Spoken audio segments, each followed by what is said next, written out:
नमस्कार, स्वागत है आपका और आप देख रहे हैं नेशन न्यूज चैनल। आपके साथ मैं हूं ईशा खान। चलिए शुरुआत करेंगे बुलेटिन की। इस वक्त की बड़ी खबर आ रही है छत्तीसगढ़ से, जहां पर शिवनारायण थाना क्षेत्र में ब्लाइंड मर्डर का मामला सामने आया है। जहां पर ब्लाइंड मर्डर का मामला सामने आया है, आपको बता दें ग्राम पंचायत देहरदेई में हुआ है ब्लाइंड मर्डर।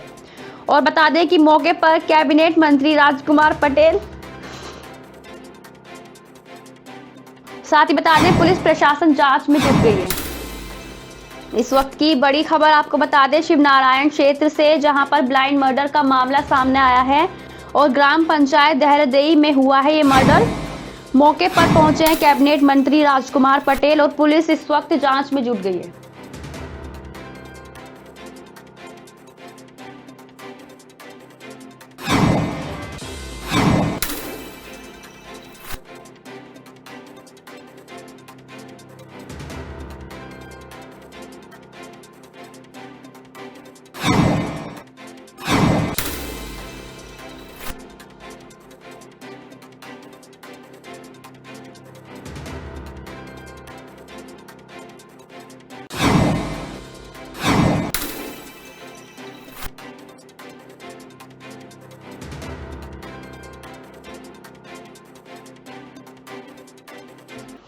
और चलिए बात करेंगे इस वक्त की बड़ी खबर लक्सर से आ रही है, जहां लक्सर और देहात में कोहरे का कहर दिखा।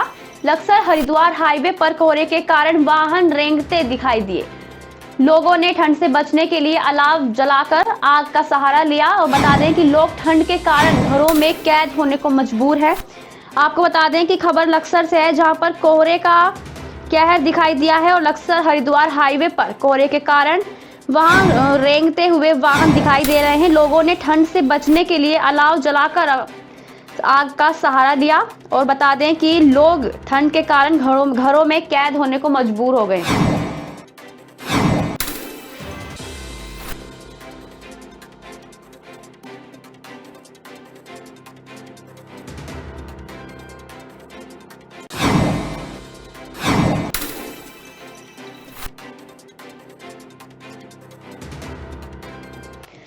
सहारनपुर नगर निगम प्रशासन द्वारा लगातार वार्डों में कार्य लगातार जारी हैं, चाहे वे स्मार्ट सिटी के अंतर्गत हो या ना हो। वार्ड 66 के अंतर्गत ईदगाह और मेला घुगाल वाले मेन रोड की मांग कई वर्षों से चली आ रही थी, लेकिन इसका निर्माण कार्य स्मार्ट सिटी परियोजनाओं के अंतर्गत शुरू करा दिया गया है। क्षेत्र के पार्षद हाजी यूनुस हाजी गुलशेर का कहना है कि सालों से खस्ताहाल में पड़े इस रोड के निर्माण के लिए काफी जद्दोजहद के बाद काम शुरू हुआ है। और बता दें कि इस सड़क का निर्माण कार्य लगभग 15 करोड़ की कीमत से ज्यादा में हो रहा है। उम्मीद है कि आने वाले लगभग 20 सालों तक ये सड़क इतनी मजबूत बनेगी कि टूट नहीं पाएगी। पार्षद ने तो कोई गली बाकी नहीं छोड़ी। अपनी स्तर से जितना भी मतलब ज्यादा से ज्यादा काम हो सकता है, लोगों से बड़े ऑफिसरों की चाहे खुशामद भी करनी पड़ी तो अपने काम करा अपने क्षेत्र में। जैसे सड़क बन रही है ये मेले वाली, इससे काफी परेशानी लोगों को होती थी जी। किस तरीके से देखते हैं, कितनी निजात मिलेगी लोगों को बड़ी सहूलत मिलेगी। मतलब इतनी डस्ट उठती है यहाँ पर कि मेरे ख्याल से आधे लोगों को तो मेरे ख्याल में बीमारी ना हो जी। सांस के जरिए अंदर जाती है डस्ट, तो अब जो है बड़ी निजात मिलेगी। जैसे और प्रत्याशी भी मैदान में है, वो भी आप लोगों के बीच आ रहे हो, कैसे देखते हैं, उन्हें क्या जवाब दे रहे हैं उन्हें? नहीं, जिसने मतलब काम किया है वो उसका हक बनता है। अच्छा, हाँ, जो काम करा रहे हैं। जी आपका नाम? मेरा नाम हाजी गुलशेर। गुलशेर साहब, सड़क बन रही है मेला उगाल की जी। किस तरीके से आपने इसे पास करे, कितने करोड़ का टेंडर है? ये लगभग 9 करोड़ का टेंडर है। अच्छा जी। इसके लिए मैंने बड़ा प्रयास किया। ये स्मार्ट सिटी में हमारा ये इलाका नहीं आता, लेकिन इसमें बहुत जद्दोजहद के बाद पूर्व में नगर आयुक्त थे कमिश्नर साहब से मैंने रिक्वेस्ट की, मेला गुगाल का भी वास्ता इसके अंदर दिया है। और यहाँ पे 9 कब्रिस्तान है। हमारे यहाँ पड़ता है कि कंधे पे जनाजा को पैदल कंधे पे लेके आते हैं। यहाँ पे पहले जरा सी वर्षा होने पे भी जल भराव, गोटो गोटो पानी और गारा हो जाता था।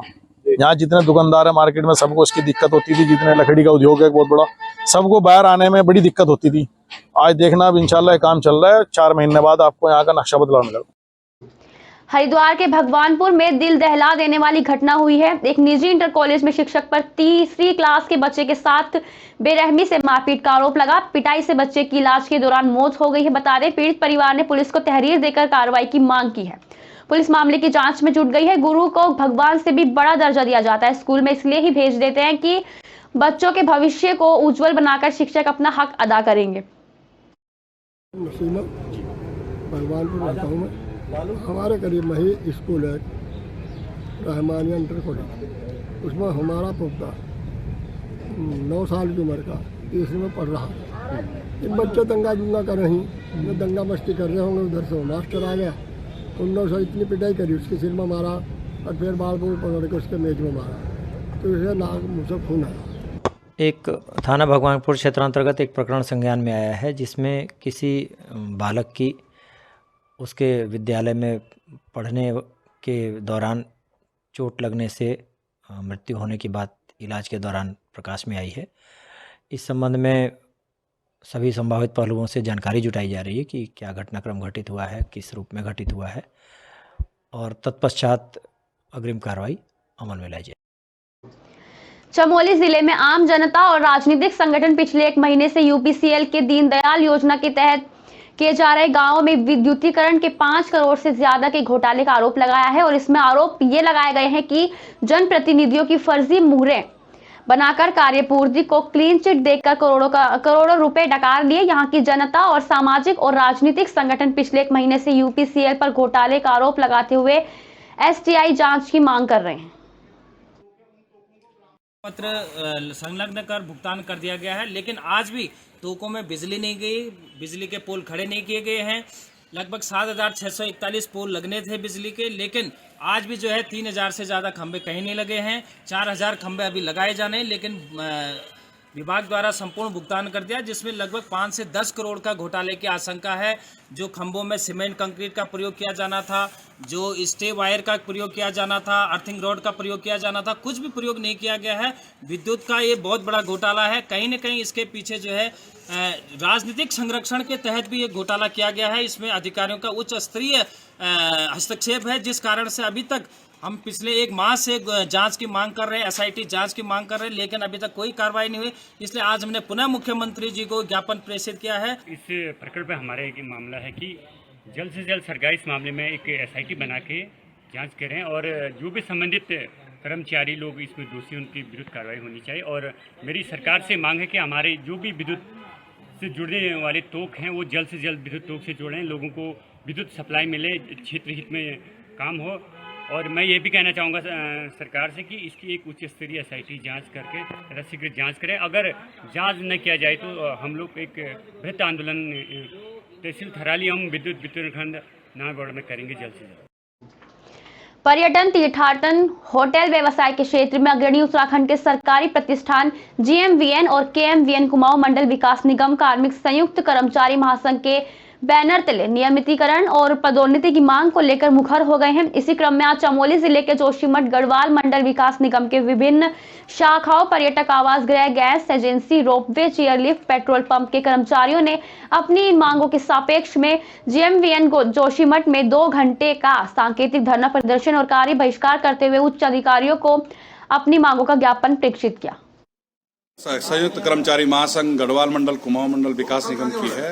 हम हड़ताल के रुख पे नहीं जाते हैं। दरअसल सरकार हर वक्त जीएमवीएन का उपयोग करती है, लेकिन हम हमेशा सरकार का साथ देते हैं। लेकिन सरकार हमारी कुछ मांगों पर विचार नहीं करती है, जैसे नियमितीकरण है, प्रमोशन है, इन चीज़ों पर वो नहीं कर रही है। इसलिए हम हड़ताल पे हैं और जरूर टूरिस्टों को थोड़ा दिक्कत हो रही है, लेकिन अभी हमारा केवल 2 घंटे का कार्य बहिष्कार है। अगर इसी तरह से सरकार का रवैया रहा तो हम फिर गैस भी बंद कर देंगे और पेट्रोल पंप भी बंद कर देंगे, रोपवे और चेयरलिफ्ट सारा बंद कर देंगे, जिससे टूरिस्टों को आने वाले समय में और परेशानी होगी। इसलिए हमारा विनम्र निवेदन है, हम हड़ताल के लिए नहीं है। हम हमेशा सरकार के साथ कंधे से कंधा मिलाकर चलते हैं, लेकिन सरकार का थोड़ा अड़ियल रुख है और अभी तक 29 तारीख से हमारी हड़ताल हो चुकी है, लेकिन अभी तक इस सरकार की तरफ से कोई इस प्रकार की पहल नहीं की गई जिसमें कर्मचारियों को थोड़ा सगुन मिले।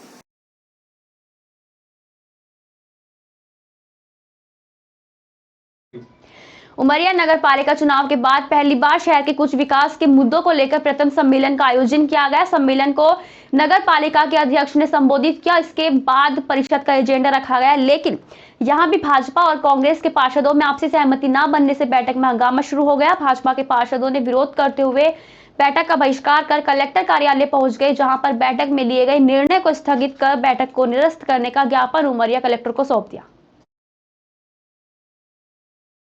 नगर की जनता ने जिन्हें चुना है वो नगर के विकास में राजी हैं, तो आपके द्वारा ये अनर्गल बाधा क्यों डाली जा रही है?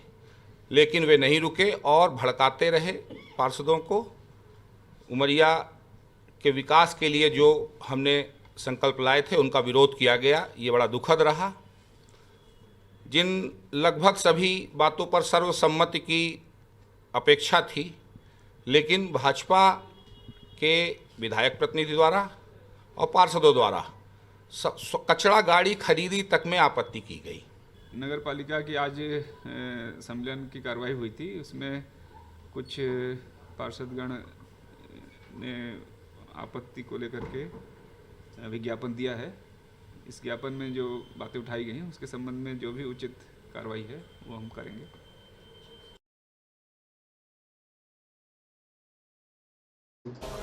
आज के लिए बस इतना ही। देखते रहिए नेशन न्यूज टाइम।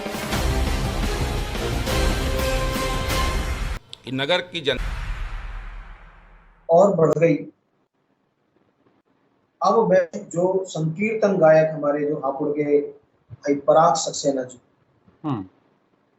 जो एडवोकेट भी है हमारे हापुड़ के न्यायालय में, बहुत बड़े एडवोकेट हैं। आप संकीर्तन में बहुत विख्यात ले चुके थे। पराग जी ने मुझसे कहा कि दयानंद भैया आप हमारे साथ ये संगीत का सिंथेसाइजर बजाने के लिए आ जाओ। मैं भैया के साथ, पराग भैया के साथ में अपना सिंथेसाइजर प्ले क्योंकि मैं करता था तो किया, और हापुड़ के बहुत सारे म्यूजिशियंस साथ में थे। और वहां मुझे पता चला कि जागरण से अलग हटकर संकीर्तन की विधा तो बिल्कुल ही अलग है। जागरण में गायन करना बिल्कुल अलग है, संकीर्तन में गायन करना बिल्कुल अलग है। और जो संगीत का उत्पादन करते हैं और जो हम म्यूजिक एल्बम में म्यूजिक देते हैं वो बिल्कुल अलग था। मैंने संकीर्तन को समझा पराग भैया एडवोकेट साहब से, और फिर वहां से मेरा एक नया सफर शुरू हुआ। उनके साथ बजाते बजाते भैया ने कहा आपको मेरे साथ गाया भी करो। मैंने गाना शुरू किया, फिर मैंने पर्सनली गाना शुरू कर दिया, और फिर राधा रानी की कृपा से भजन लिखा भी गया और बड़ी ही कृपा उस पर रही। भजन था कर दो रे करम लाडली, मैं गाकर सुनाना चाहूंगा। बिल्कुल जी, बिल्कुल जी बिलाजी। तो पराग भैया के साथ में जाता था, वृंदावन लेके जाते थे भैया, बरसाना लेके जाते थे, गोवर्धन लेके जाते थे। तो ये भजन लिखा गया, तो उसमें ये था कि तुम्हारे द्वार पे मैं भी सवाली बन के आया हूँ, करो कृपा श्री राधे, मैं कर्मों का सताया हूँ। कर दो नजरे करम लाडली, कर दो नजरे करम लाडली, कर दो नजरे करम लाडली, कर दो नजरे करम लाडली। करुणा की नजर हम पे कर दो, अगर कोई आ जाएगी ना कभी,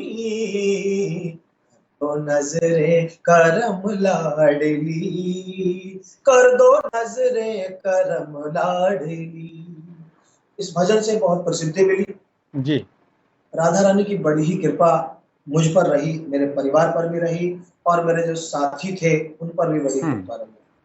इस भजन से मैं कश्मीर से लेकर के कन्याकुमारी, यानी कि मैंने जम्मू में भी कार्यक्रम किया है, पंजाब में भी किया है, हरियाणा, दिल्ली और मध्य प्रदेश में भी मैंने कार्यक्रम किया है, महाराष्ट्र में भी मैंने इसी भजन को लेकर के कार्यक्रम किया है, और चेन्नई में भी मैंने इसी भजन को लेकर कार्यक्रम किया। बिल्कुल, क्योंकि आपने देश का हर एक राज्य में आप पहुंचे हैं, क्योंकि आपका जो भजन है वही आपको खींच कर लेकर चलता चला गया।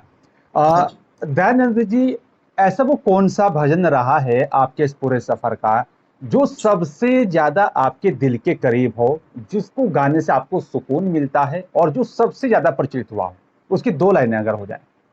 वो है राधे राधे बोल, राधे राधे बोल, राधे राधे बोल, राधे राधे बोल, मेरे मनवा राधे राधे बोल।